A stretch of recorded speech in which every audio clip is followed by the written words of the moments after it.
Doing something new. It's a lunch swim with Lombardi. This is my paradise.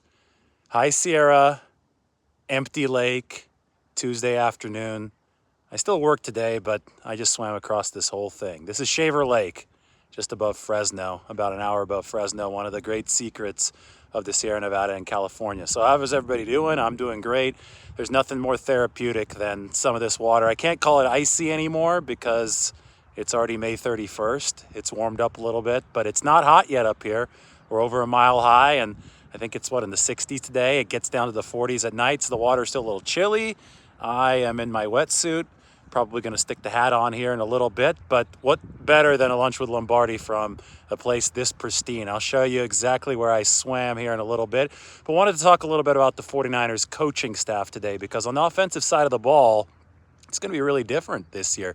They have essentially replaced every single assistant position coach on the offensive side of the ball, except for Chris Forster, who's the offensive line coach. But Brian Griese is your new quarterbacks coach for the 49ers. Anthony Lynn is your new running backs coach for the 49ers. Leonard Hankerson is your new wide receivers coach for the 49ers. And Brian Fleury is the new tight ends coach for the 49ers. So 4 out of those 5 positions feature new coaches. And I think it's going to mean a new look 49ers offense. And I think it's just in time for Trey Lance to take over the 49ers offense. When you talk about Anthony Lynn, you talk about a power running schematic mastermind. That's been Anthony Lynn's background throughout the course of his career. And lo and behold, the 49ers have gotten heavier at the running back position. They're stronger, they're heavier. Tyrion Davis-Price, 220 plus. Even undrafted free agent Jordan Mason out of Georgia Tech weighs over 220 pounds. So I think with Trey Lance, they're going to want to run some more inside zone, some more gap scheme, some more power stuff. That also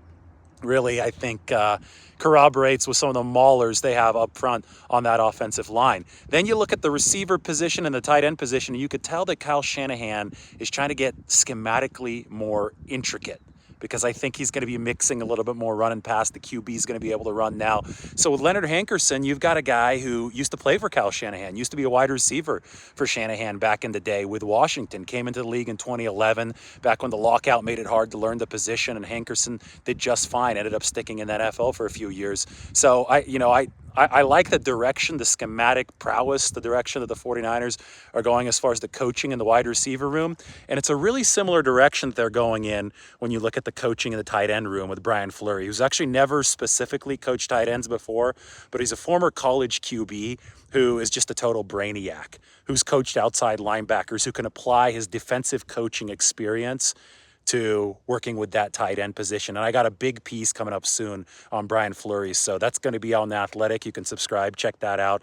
I talked with him one-on-one last week, and we're going to go through, all of the schematic advantages that the 49ers can get with Fleury, as opposed to, what they had before with John Embry, another good tight ends coach. But it's a change moving forward into this season. And of course, with Brian Griese, it's new as well. He's never coached before, but it's going to be a village to coach Trey Lance, right? So you're going to have Brian Griese at the QB coach position. You're going to have Bobby Slowick as the pass game coordinator. Shanahan himself will work with Lance. And what's really cool about all these coaches is that a guy like Brian Fleury, who has coached the defense, who has been a quarterback himself in college, he's so technical with all the routes and how he coaches where guys can come in and out of breaks, that it's going to help Trey Lance, because the goal is to get all the variables around Trey Lance to be consistent so that it's easier for Trey here in year 2, his first year presumably starting for the 49ers. Anyway, those of you just joining, hit the like button. I just got done swimming. That's why I'm still a little wet here. This is Shaver Lake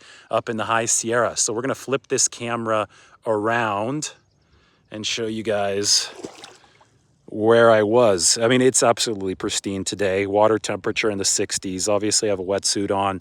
Nowhere near as intense as when I get into the San Francisco Bay. But here, let me toss away my goggles right now so I could zoom in on this sucker for you guys. There we go. So I just swam across over here. See that nice outcropping of rocks? I use those buoys as my guide. I don't swim with any safety device or anything. I just kind of risk it.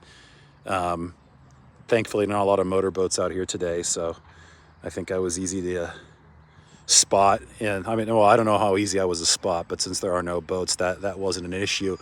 If you take a look at this area, I mean, it's absolutely spectacular just from a physical standpoint.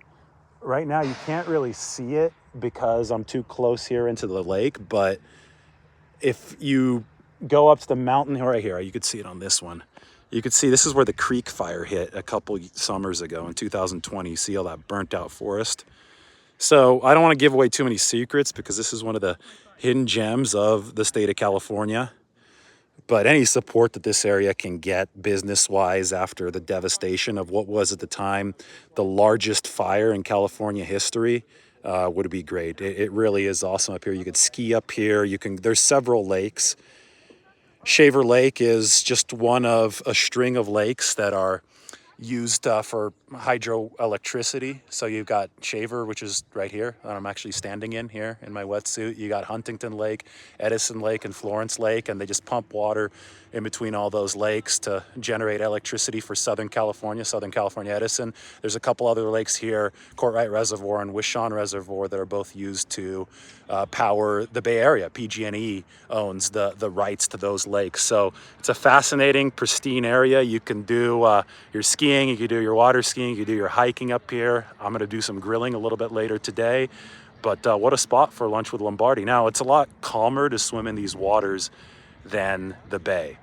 It's a lot warmer right now, too. I've done these waters in the winter when it's really, really cold and there's snow on the ground. But now, obviously, it's in the 60s. So it's a lot easier to manage in the 60s. And you know what? The bay could get a little bit sketchy, especially if I swim outside of Aquatic Park out toward Alcatraz.